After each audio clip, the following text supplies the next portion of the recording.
Bonjour, nous sommes avec Monseigneur Andrea Gemma et avec Omaria Fisco. Nous sommes ici parce que nous devons raconter ce qu'est l'expérience de foi de Omar. C'est un homme, hein, et avant tout, nous devons connaître l'expérience de Monseigneur Gemma, qui avec le père Gabriel Amort représente une personnalité importante au sein du monde de l'Église concernant l'exorcisme. Monseigneur Gemma a une grande expérience dans ce domaine. Il a connu Omar, cette histoire qui sera racontée dans un livre où il y a une série d'informations et d'actualités sur ce thème-là. Alors, on dispose de très peu d'informations sur ce phénomène et il y a beaucoup de sceptiques concernant l'existence de Satan, même au sein de l'Église. Monseigneur Gemma, bonjour. Merci de nous avoir accueillis. Ce fut un plaisir.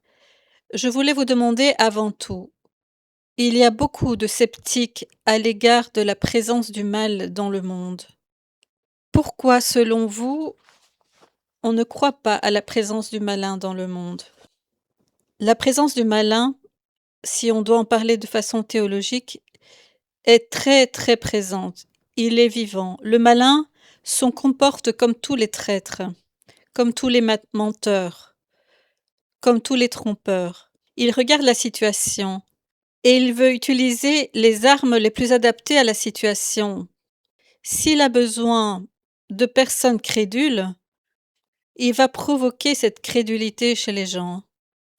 S'il a besoin de personnes sceptiques, il les provoque dans leurs habitudes de s'inquiéter, de tomber sur des fables.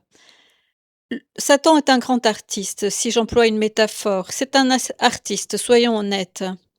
C'est un menteur. Selon les mots de l'Écriture sainte, c'est un menteur depuis le début. Il est menteur depuis le début, depuis le temps du paradis terrestre jusqu'à aujourd'hui. Il ne dit jamais la vérité, ou mieux, il dit certaines vérités qui peuvent être tirées, et celles surtout qu'il peut diffuser pour son but. C'est la manière diabolique de faire les choses. La tentation dans le paradis terrestre, la tentation que chacun de nous, pauvres gens mortels, même chez les ministres de Dieu, avons constamment. Selon la Sainte Écriture, lorsque nous sommes en action, c'est le moment où le diable joue et envoie des choses de façon que ce soit à son meilleur profit, avec un meilleur retour sur investissement. Et son meilleur profit, c'est notre ruine. Cette ruine, disons selon la personnalité de l'ennemi, cette ruine constitue le fruit de l'action du diable. Au démon, il est beaucoup plus intéressant d'avoir un grand nombre de disciples à emmener avec lui dans ce lieu qui est sûr qu'il existe théologiquement et qu'il est éternel, c'est l'enfer. C'est le lieu pour la punition de tous ceux qui ont désobéi à Dieu. Le démon ne paye pas, comprenez-le. Suivre le démon ne rapporte jamais. Même quand il semble que momentanément, il nous fasse nous sentir satisfaits parce que nous avons atteint un petit grand succès. C'est alors à ce moment-là qu'il nous prend réellement. Il nous trahit et nous entraîne de force à sa cause. Monseigneur Gemma, combien de personnes se sont tournées vers vous et que vous, avec certitude, vous avez pu vraiment détecter la présence du malin en eux? Il y a eu beaucoup de monde. La première chose que doit faire un exorciste, disons le terme technique, la première chose que doit discerner l'exorciste, c'est de se rendre compte si les manifestations qui se déroulent devant lui sont le fruit d'une action spécifique du diable ou si elles sont des tromperies courantes dans la vie des hommes. On peut se faire tous tromper, même au supermarché, quand on achète un produit, on vous dit il vaut autant et en réalité, il vaut 100 fois moins. Nous sommes tous soumis à la tromperie et le diable joue sur ces tromperies. Il faut se méfier des tromperies du diable d'un point de vue Il veut trahir Dieu. Il veut que nous trahissions Dieu. Dieu nous veut du bien. Dieu nous apporte vers le bien et au lieu de cela, le diable nous emmène vers le mal. La décision première et ultime du diable, c'est de nous entraîner vers le mal et de nous entraîner dans sa chute, loin de Dieu, de nous faire souffrir toutes les conséquences, jusqu'à la dernière et définitive conséquence, que Dieu nous en protège, c'est horrible, c'est l'enfer. Que nous devons croire qu'il existe. L'enfer est un lieu épouvantable. Il existe assurément. C'est la maison de celui qui est notre ennemi. L'ennemi existe et cette maison où il habite s'appelle l'enfer. Est-ce qu'il existe des signes précis avec lesquels vous reconnaissez qu'une personne est vraiment possédée? Oui, bien sûr. Si je verse un peu d'eau bénite sur un vrai possédé, les réactions sont immédiates. Elles sont bruyantes. Il y a des signes. Nous, exorcistes, nous disons que le complexe des signes qui se manifestent en présence du malin, c'est l'aversion pour le sacré, l'aversion envers l'auteur du sacré qui est Dieu. Tout ce que connaît Dieu agace Satan et il y a les conséquences immédiates qui se vérifient donc, ces conséquences se vérifient dans la possession, dans l'infestation, dans la ruine que le diable tente de faire venir. La victoire de Satan consiste dans le fait que le grand nombre se perde. On peut en pleurer de penser, par exemple, donnez-moi un nom de quelqu'un de très méchant qui se trouve en enfer. Hitler. Je pense à Judas, le traître du Christ. Pensez à combien de siècles, combien de moments. Cette peine éternelle, la souffrance la plus grande, est de savoir et avoir la certitude, parce que le diable nous la donne, qu'il ne sortira jamais plus de cet enfer, plus jamais. C'est la parole éternelle qui est terrible, que seule une profonde méditation chrétienne devant le crucifix nous fait comprendre. L'enfer est l'éloignement qui nous sépare de Dieu et de façon éternelle. Cela ne se terminera plus. Comment peut-on supporter quelque chose comme ça? Moi, je ne suis pas allée en enfer, parce que, entre parenthèses, il est dit que la Vierge, à Fatima, a montré aux voyants, aux petits voyants, le lieu de l'enfer. Elle les a amenés visiter cet enfer. Visiter l'enfer, c'est éprouver, même pour un instant, quelle est la condition du pécheur impénitent qui est condamné par Dieu à ce lieu, à la punition qu'il a choisie lui-même. Alors il y a des gens qui me disent: «Est-ce que c'est possible que Dieu soit si méchant qu'il condamne pour l'enfer?» C'est le choix personnel de chacun. Ce n'est pas Dieu qui vous envoie en enfer. C'est vous, c'est toi, c'est les gens qui choisissent d'aller en enfer. C'est laid qu'il puisse y avoir un homme qui ne comprenne pas et qui choisisse d'aller dans le camp opposé à Dieu, le camp opposé à notre foi. Au lieu de cela, si nous avions la connaissance de la bonté de Dieu, de sa lumière, hier c'était la fête de la lumière. En lui, il n'y a pas de ténèbres, dit saint Jean dans les lectures d'hier. Dieu est la lumière, et dans la lumière de Dieu, nous sommes illuminés. Nous reconnaissons le bien et nous reconnaissons le mal. Et le bien nous est montré. Si nous sommes amis de Dieu, nous choisissons immédiatement le bien. Le démon nous entraîne à ses côtés vers le mal. Notre ami Omar a fait un choix du bien sur son chemin. D'après son expérience, il a connu le mal de très près. Il l'a regardé en face. Mais il a eu avec lui un outil puissant qui est la prière.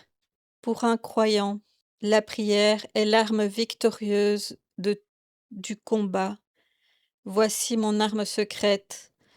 Il tient son rosaire en main.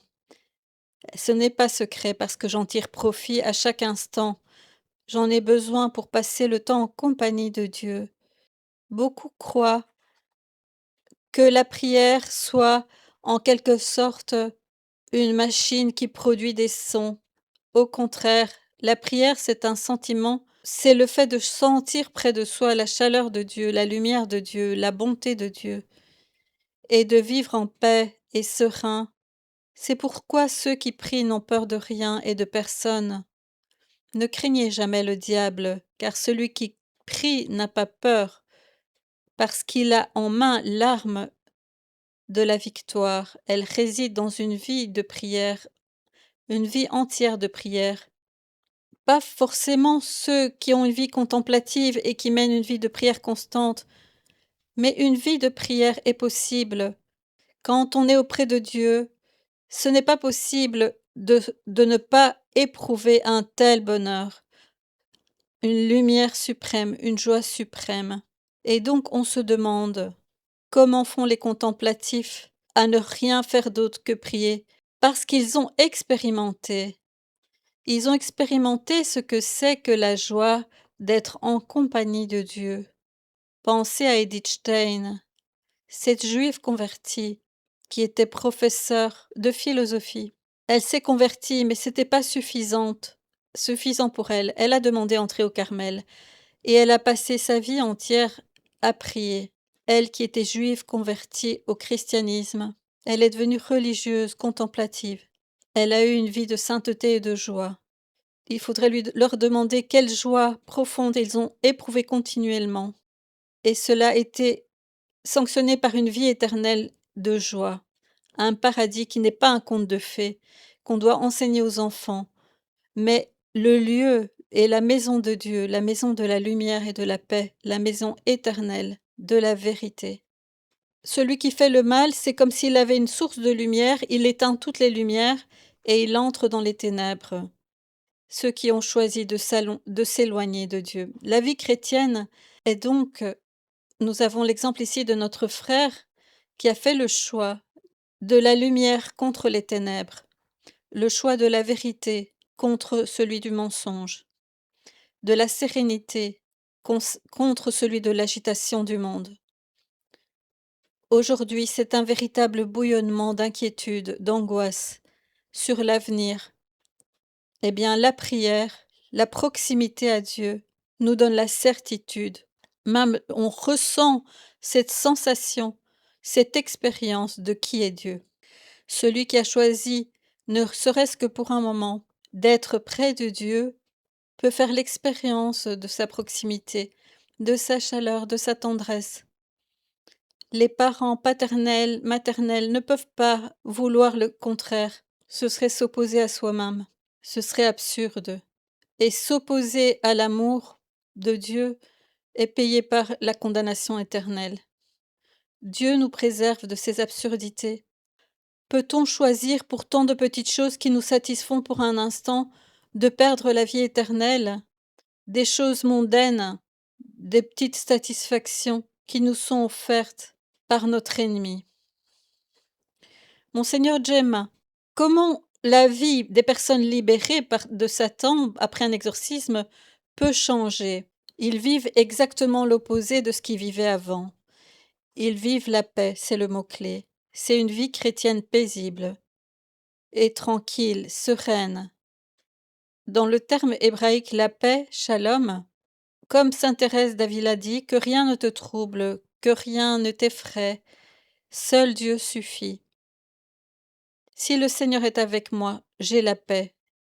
Omar, je voulais vous interroger sur la signification profonde de la motivation qui vous a poussé à raconter cette expérience aussi forte et douloureuse que peut-être beaucoup de gens ne croient pas. La plus forte motivation que j'ai eue, c'était de définitivement démontrer que le bien peut vaincre le mal par la prière, qui est l'arme la plus puissante. C'est un témoignage pour tant de gens qui traversent ce que j'ai vécu. J'ai vu le mal en face. Et grâce à l'aide de Monseigneur Andrea Gemma et de nombreuses autres personnes qui sont venues, j'ai eu la force de sortir de là.